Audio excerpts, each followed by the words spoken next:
एक बार गंगा यमुना बाई थी हमारे हरिवंश महाप्रभु की शिष्या। अब वो बाल ब्रह्मचारिणी तो चमक रही थी।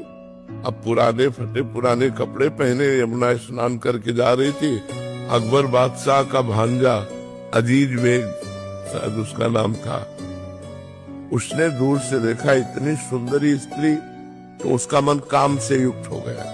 उसने सोचा कि ऐसे डायरेक्ट तो समाज विरोध कर देगी अगर हम कुछ छेड़ते हैं। उसने 2 वैश्याएं लगाई। तो वैश्याओं ने साधु का वेश धारण किया और जाकर उनके पास बैठ गए और भगवत चर्चा करने लगे। फिर एक दिन नहीं आई और दूसरे दिन फिर आई।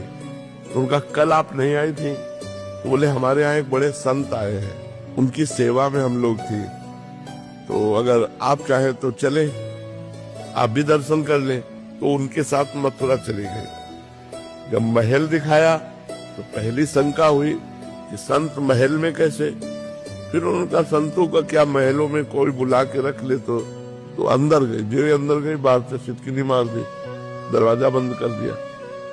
तो उनको शंका हुई, सामने देखा अजीज बेग और वो कामाशक्त एकदम।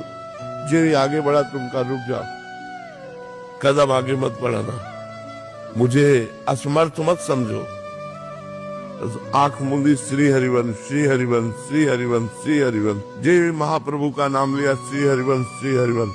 भयंकर बबर सिर प्रकट हो गया बीच में और बाई जी गायब वृंदावन। और वहां उसके सामने सिंह जब दहाड़ा तो बेहोश होके गिर गया। वो जो ही होश आता सोई वो सिंह की दहाड़ हुई, घबरा गया। बड़े बड़े पंडितों को बुलाया कि ये हमें क्या हो रहा है। तो उनका अपराध बन गया, जाओ उनके चरणों में पड़ो, साधारण नारी नहीं है, वो भगवान की भक्ता है। तब आकर वृंदावन में उनके चरणों में गिरा। तो खिलवाड़ थोड़ी जो भगवान का भजन करते हैं। जब हमारे नाम होता तो एक बस्ती होती, भगवान रक्षा करते, भगवान सब बचाते हैं।